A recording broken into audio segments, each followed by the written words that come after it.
نحمده ونصلي ونسلم على رسوله الكريم أما بعد فأعوذ بالله من الشيطان الرجيم بسم الله الرحمن الرحيم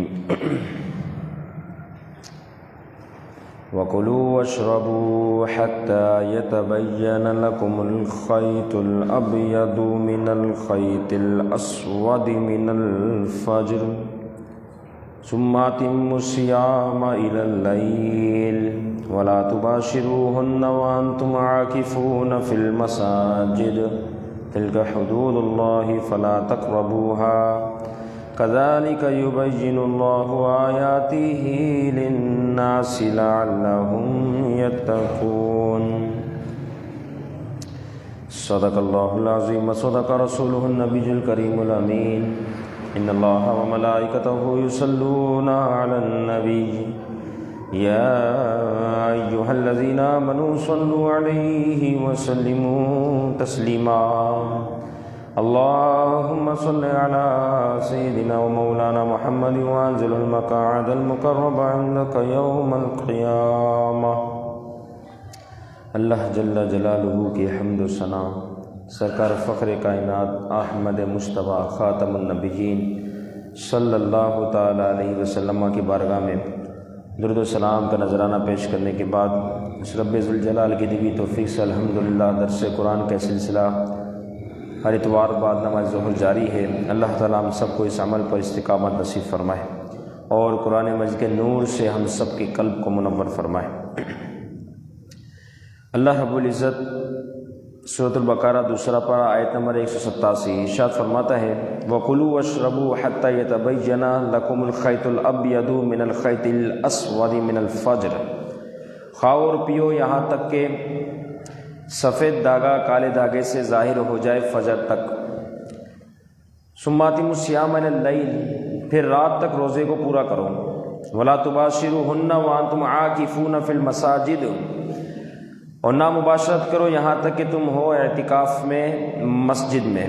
تلک حدود اللہ فلا تقربوها، یہ اللہ کی حدیں ہیں پس نہ تم ان کے قریب جاؤ۔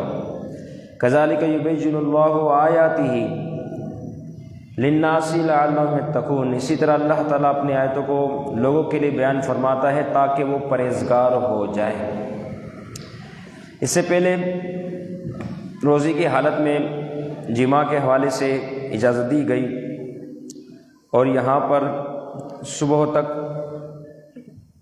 رمضان المبارک میں کھانے پینے کی اجازت دی گئی۔ اسی طرح پیچھے روزے کا ذکر تھا، اب اس آیت مبارکہ میں یہاں سے اعتکاف کا ذکر ہو رہا ہے۔ ان دونوں میں مماثلت بھی ہے، مناسبت بھی ہے کہ روزے والا شخص کھانے پینے سے اس کو روک دیا جاتا ہے، اسی طرح اعتکاف کرنے والے شخص کو مسجد سے باہر نکلنے سے روک دیا جاتا ہے۔ اس حوالے سے ان دونوں میں مماثلت بھی ہے۔ حضرت سرامہ بن قیس صحابی رسول رضی اللہ تعالی عنہ بہت محنتی، بہت زیادہ محنتی تھے، بہت کام کاج میں مصروف رہتے۔ رمضان المبارک کے مہینے میں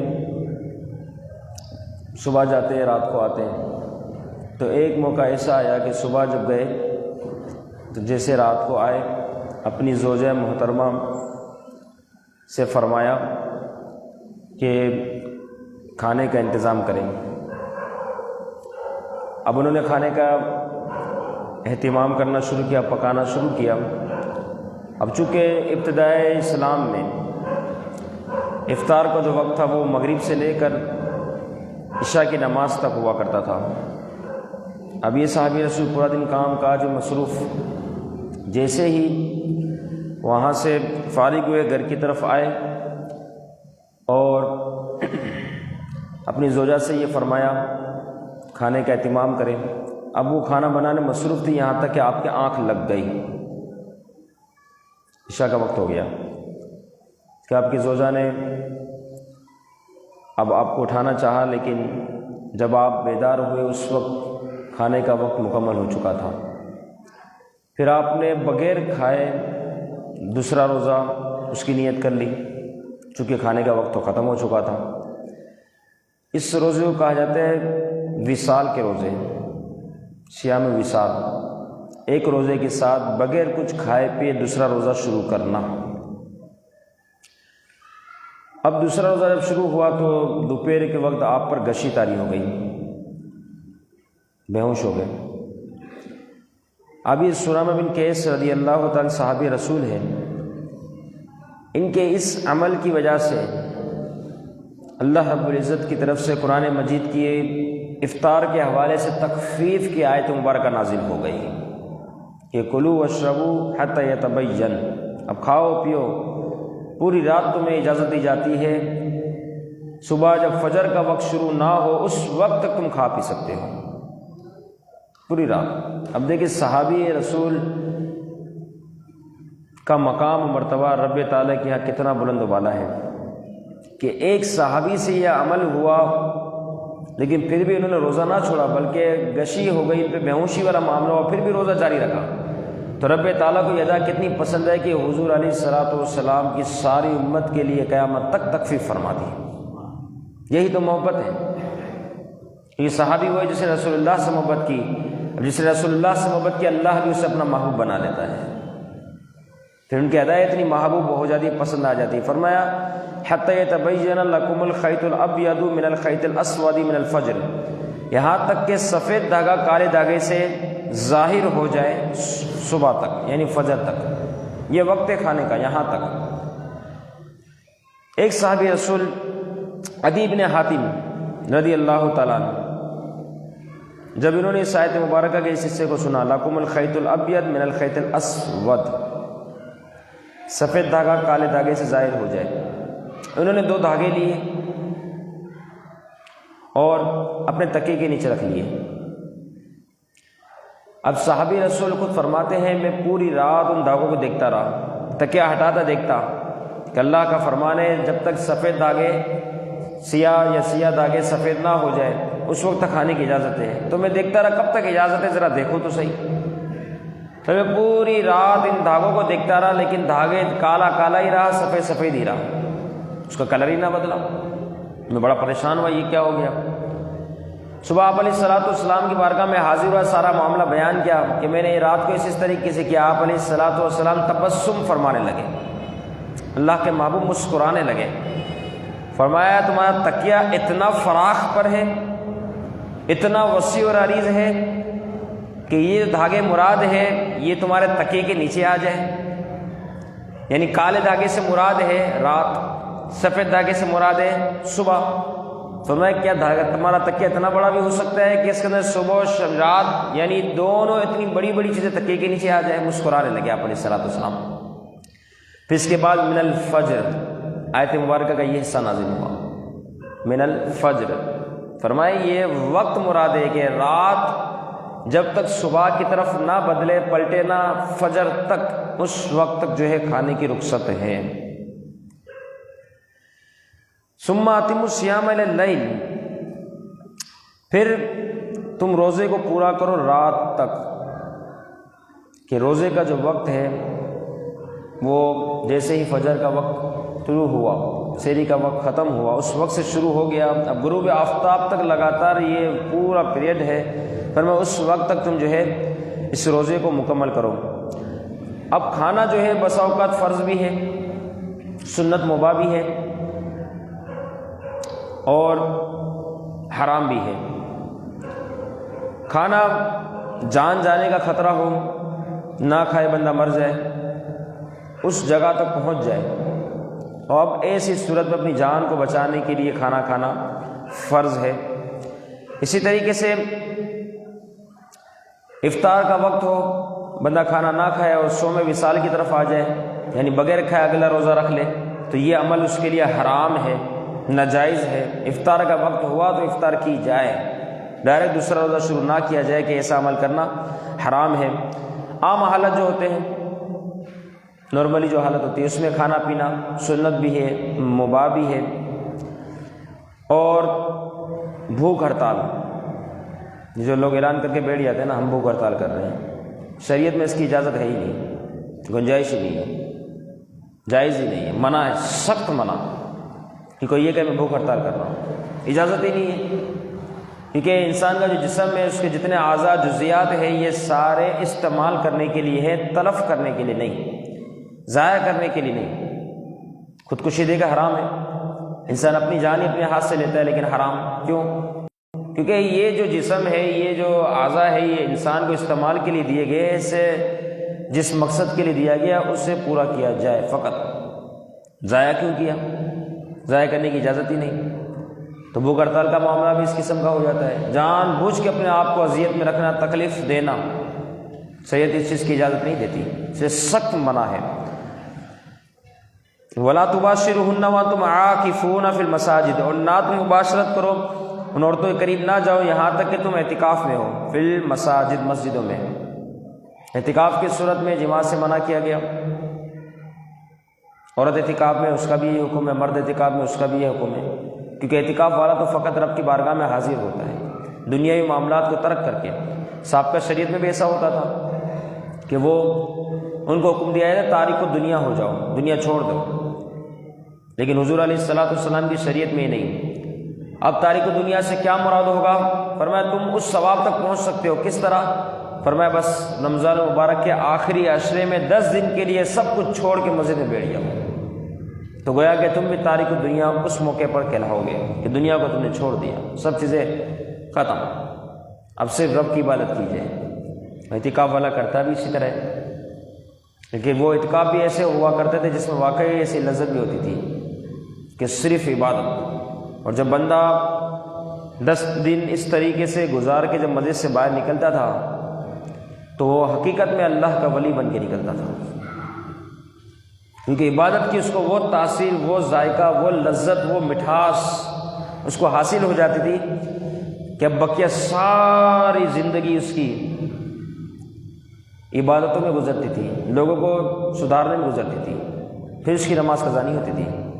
لیکن فی زمانہ ایسے بھی اعتکاف دیکھے ہیں اور لوگوں کے حالات سے نظر واقفیت رکھنے کے اعتبار سے ظاہر ہو جاتے ہیں کہ اعتکاف سے فارغ ہونے کے ساتھ ہی الیاذ باللہ ثم الیاذ باللہ بعض ایسے حضرات بھی ہوتے ہیں جس کی اگلے دن کی نماز فجر کی جماعت بھی نکل جاتی ہے۔ کہاں گئی وہ عبادت کی لذت جو اس کو ملتی، حاصل ہی نہ کر سکا۔ 10 دن کام کاج، گھر بار، مال و متاع، دنیا داری سب کو چھوڑا تھا اس نے عبادت کے لیے، تو پھر عبادت کا ذوق اور شوق بھی اس کو اتنا، مٹھاس بھی اس کو اتنی ملنی تھی، لیکن ایسا نہ ہوا۔ تو وجہ کیا بنی کہ صحیح طریقے سے جو ہے عبادت کرنی تھی اس طرح نہ کیے۔ عاکفن، اعتکاف کرنا معنی ٹھہرنا، اور شریعت میں عبادت کی نیت سے مسجد میں ٹھہرنا اس کو اعتکاف کہا جاتا ہے، عبادت کی نیت سے۔ اعتکاف کا اس آیت مبارکہ میں بیان ہوا، اور اسی آیت مبارکہ میں روزے کا حکم بھی ہوا۔ کب سے کب تک وقت ہے؟ روزے اور اعتکاف میں کچھ باتوں کے حوالے سے جو ہے وہ مماثلت پائی جاتی ہے۔ وہ تو یہ ہے کہ روزہ ہے تو وہ ساتھ ہی ساتھ اعتکاف روزے کی حالت میں ہی ہو سکتا ہے، اس کو اس سے اس طرح لگاؤ ہے۔ مثال کے طور پر کوئی اعتکاف کرے روزہ نہ رکھے، اس کا اعتکاف ہے ہی نہیں۔ اس طرح روزہ رکھے اور اعتکاف نہ کرے تو کوئی مسئلہ نہیں، روزہ تو اس کا ہو جائے گا، لیکن اعتکاف کی صورت میں ہر حال میں لازم و ملزوم ہے کہ روزہ رکھے، بغیر روزے اعتکاف نہیں ہو سکتا۔ تو یہ کچھ مشابہت اس سے۔ اسی طریقے سے جس طرح اعتکاف کے لیے روزہ ضروری ہے، فرمایا اس طرح ضروری ہے جس طریقے سے نماز کے لیے قبلے کا ہونا ضروری ہے، قبلے کی جہت، قبلے کی طرف قبلہ اور روح ہونا، تو اس طریقے سے اس کے لیے ضروری ہے۔ اسی طرح فرماتے ہیں کہ روزہ جو ہے وہ چلتے پھرتے ہر حال میں جو ہے وہ بندہ روزے میں ہی ہوتا ہے، ایسا نہیں چلا پھلا یہاں وہاں گیا سویا تو اس کا روزہ چلا گیا، نہیں، روزے میں ہی ہے، عبادت میں ہی ہے۔ فرمایا اعتکاف کا معاملہ بھی ایسا ہے کہ وہ سوئے بیٹھے چلے پھرے، پورا دورانیہ اس کا جو ہے جب تک مسجد سے باہر نہ نکلے، جب تک مسجد کے اندر ہے، پورا کا پورا دورانیہ اس کا اعتکاف کا ہی ہے۔ یعنی عبادت کا ہی ہے، ثواب کا ہی ہے۔ اس طریقے سے مماثلت ہوئی۔ اور اعتکاف والے کی تو شان یہ ہے کہ وہ مسجد میں بیٹھتا ہے، اور یہ بات اس کی مثال ایسی ہے کہ دنیا کو چھوڑ کر منہ موڑ کر رب تعالیٰ کی عبادت کی طرف متوجہ ہو جاتا ہے۔ جس طرح کوئی فقیر شخص غنی کے دروازے پر بیٹھ جائے کہ جب تک تو مجھے دے گا نہیں میں یہاں سے جاؤں گا نہیں، تو اسی طرح اعتکاف کرنے والا معتکف شخص بھی اتنا بڑا خوش نصیب ہے کہ وہ اس طریقے سے رب تعالیٰ کے در پر حاضر ہو جاتا ہے، اس سے گھر میں آ کے بیٹھ جاتا ہے کہ اللہ تو عطا فرما تبھی میں یہاں سے جاؤں گا، اور مسلسل پھر جو ہے وہ 10 دن تک ان کاموں میں جو ہے وہ مصروف رہتا ہے، اور رحمت خاص اس کو عطا ہوتی ہے۔ موسیٰ علیہ السلام کو بھی حکم دیا گیا 40 دن کے اعتکاف کا۔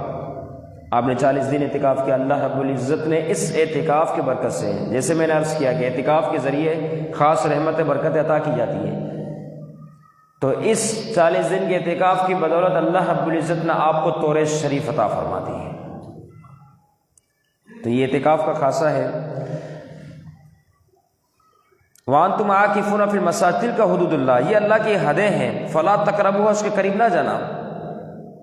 اب یہ اللہ کی حدیں، اللہ نے حدیں بنائی ہوئی ہیں، مقرر کی ہوئی ہیں لوگوں کے فائدے کے لیے۔ مثال کے طور پر ایک شخص دوسرے شخص کو قتل کرتا ہے، بلکہ یہاں تک کہ ترمذی شریف کے اندر حدیث مبارکہ ہے، آسمان اور زمین والے، آسمان اور زمین والے اگر سارے کے سارے بھی کسی ایک شخص کے خون میں جمع ہو جائے تو اللہ رب العزت ان تمام آسمان والوں کو اور زمین والوں کو منہ کے بل اوندا کر کے جہنم میں داخل فرما دے گا۔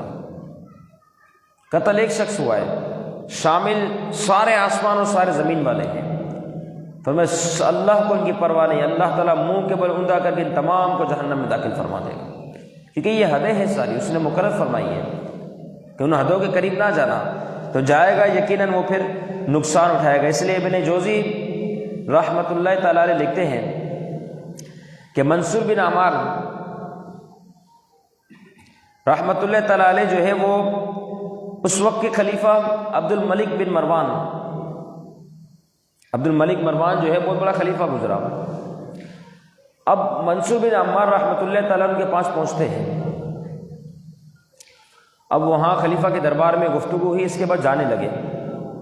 جیسے دروازے تک پہنچے خلیفہ نے بلایا اور کہنے لگا عبد الملک بن مروان کہ تم سے ایک سوال ہے، جواب کے لیے پورا سال ہے۔ وہ کیا سوال ہے؟ وہ کہتا ہے کہ سب سے بڑا عقل مند شخص کون ہے، اور دوسرا سوال یہ ہے کہ سب سے بڑا بیوقوف شخص کون ہے۔ اس سوالوں کے، دونوں سوالوں کے جواب جو ہے مجھے چاہیے، اس کے لیے میں تمہیں پورے سال کا وقت دیتا ہوں۔ منصور بن عمار رحمۃ اللہ تعالیٰ نے جب اس سوال کو سنا کہ سب سے بڑا عقل مند کون، سب سے بڑا بیوقوف کون، آپ دربار سے رخصت ہوئے، دروازے تک پہنچے، دوبارہ پلٹ کر خلیفہ کے پاس حاضر ہو گئے، عبد الملک بن مروان کے پاس، اور کہنے لگے مجھے جواب مل گیا، جواب مل گیا، سال کا وقت تھا، دروازے تک گئے، جواب مل گیا، واپس آ گئے، اتنی جلدی جواب مل گیا، اتنا بڑا سوال، سب سے بڑا عقل مند کون ہے اور سب سے بڑا بیوقوف کون ہے، جواب مل گیا۔ کہنے لگا ہاں۔ خلیفہ نے کہا سناؤ، کہا سب سے بڑا عقل مند وہ ہے جو نیکیاں کرے پھر بھی اللہ سے ڈرے، نیکیاں کرتا رہے پھر بھی اللہ رب العزت سے ڈرتا رہے۔ فرمایا سب سے بڑا عقل مند شخص تو یہی ہے۔ اور فرمایا سب سے بڑا بیوقوف شخص کون ہے، آپ نے پوچھا، فرمایا سب سے بڑا بیوقوف شخص وہ ہے جو مسلسل گناہ کرتا رہے اور اپنے آپ کو اللہ کے عذاب سے محفوظ سمجھے۔ فرمایا سب سے بڑا بیوقوف ہے، گناہ مسلسل کرتا ہے اور سمجھتا ہے اللہ کے عذاب سے بچ جاؤں گا، اللہ کے عذاب سے محفوظ ہوں، فرمایا سب سے بڑا بیوقوف ہے۔ تو یہ تلک حدود اللہ، سارے اللہ کے حدیں ہیں، منع فرمایا فلا تقربوا، اس کے قریب نہ جانا، کہ گناہ کر کر کے تمہارا ذہن ایسا ہو جائے گا کہ تم گناہ کو بھی الیاذ باللہ اچھا سمجھنا شروع کر دو گے، اس لیے ان حدوں کے قریب تک کبھی نہ پہنچنا۔ کذالک یبین اللہ، اسی طرح اللہ تعالیٰ بیان فرماتا ہے۔ یہ تو ساری بیان کرنے کی باتیں ہیں کہ شاید کوئی سمجھ جائے، زندگی کے ان لمحات کی قدر کر لے۔ امام فخر الدین رازی رحمۃ اللہ تعالیٰ علیہ لکھتے ہیں، فرمایا ایک تصور کرے ایک شخص ایسا ہے جس کو اللہ رب العزت نے 1000 سال کی زندگی عطا فرمائی، وہ 1000 سال تک زندہ رہا، اتنا وقت اس کو مل گیا۔ اب اس کے بعد ایک لمحہ ایسا آیا کہ اس نے اللہ رب العزت کی بارگاہ میں توبہ کی، 1000 سال زندہ رہا، گناہ کرتا رہا، لیکن ایک لمحہ ایسا ہے کہ اس نے اللہ کی بارگاہ میں توبہ کر رہی، اللہ رب العزت نے اس ایک لمحے میں جو توبہ کی تھی قبول فرمائی، سارے 1000 سال کے گناہوں کو معاف فرما دیا۔ تو فرمائی یہ سارے نشانیاں ہیں، یہ زندگی کے لمحات جو گزر رہے ہیں رب تعالیٰ کی طرف سے عطا کردہ ہے، ان لمحات کی قدر کی جائے، کہ ایک لمحہ ایک لمحہ اتنا قیمتی ہے۔ اس ایک لمحے میں اس نے صرف توبہ رب کی بارگاہ میں اخلاص کے ساتھ پیش کیا، اللہ نے اس کے 1000 برس کے گناہ معاف فرما دیے۔ فرمایا تصور کرے اس چیز کو۔ تو یہ ساری نشانیوں کو بیان کرنا، آخرت کے احوال، زندگی کے سارے معاملات، یہ تلک حدود اللہ، یہ ساری حدیں، مطلب یہ ہے کہ بندہ ان کی خوب پاسداری کرے، جو جس طرح حکم دیا گیا اس کے تحت ہی اپنی زندگی گزارے۔ آیاتہ للناس، لوگوں کے لیے تو بیان کر دی ہم نے نشانیاں، یہ ساری نشانیاں ہیں، لعلہم یتقون، تاکہ وہ پرہیزگار ہو جائے۔ ان نشانیوں کو بیان کرنے کا مقصد ہی صرف ایسا ہے کہ تاکہ لوگ پرہیزگاری کی طرف آ جائیں۔ امام سیدنا جعفر صادق رضی اللہ تعالیٰ عنہ اس حوالے سے فرماتے ہیں کہ میرے رب نے دنیا کو حکم دیا، اے دنیا جو میری عبادت کرے، عبادت میں مشغول ہو جائے، مصروف ہو جائے، فرمایا تو اس کی خدمت کر، جو میری عبادت کرے تو اس کی خدمت کر، اور جو تیری یعنی یہ دنیا جو تیری خدمت کرے تو اسے تھکا دے۔ لیکن ساری نشانیاں موجود ہیں، آج ہمارے سامنے یہ سارے حالات ہیں، یہ سارے معاملات، یہ ساری فکریں، یہ ساری سوچیں، یہ ساری ہمارے سامنے ہیں۔ فرمایا جو دنیا میں رہتا ہوا عبادت کرے، اے دنیا تو اس کی خدمت کر۔ اب دیکھیں جو دنیا میں عابد شخص عبادت کرنے والا، اگرچہ وہ کام کاج کرتا ہے، دنیا کے معاملہ دنیا کی طرز پر گزارتا ہے، لیکن جب نماز کا وقت ہوتا ہے دنیا داری کو موقوف کرتے ہوئے عبادت کے لیے آ جاتا ہے، اس کی شان بہت اعلیٰ ہے، وہ بڑا پرسکون زندگی گزارتا ہے، اس کے رزق میں اللہ برکتوں کا نزول فرماتا ہے۔ تجربہ کریں آپ، ایسے دکاندار سے آپ خود رابطہ کریں، آپ کو اندازہ ہو جائے گا، ہم نے تو بہت قریب سے دیکھا، اس کی روزی میں اللہ نے خوب برکتوں کو رکھا۔ ساتھ والی دکاندار جو ہے وہ دکانیں کھلی رکھے ہوئے ہیں، نماز کا وقت ہے، جماعت کا وقت ہے، کوئی پرواہ نہیں، بعد میں منہ اٹھایا، بھاگتے بغیر اپنی طرف سے نماز پڑھی مختصر اور فوراً دکانداری میں آ گیا۔ آپ دیکھیں یہ تھکتے رہیں گے، پریشان رہیں گے، لیکن یہ بندہ جو جماعت کا اہتمام کرنے والا ہے، خاص طور پر میرے امام جعفر صادق رضی اللہ تعالیٰ عنہ کا فرمان بالکل سچ کہ دنیا کو یہ حکم دیا گیا ہے کہ جو تیری خدمت میں لگ جائے تو اسے تھکا دے۔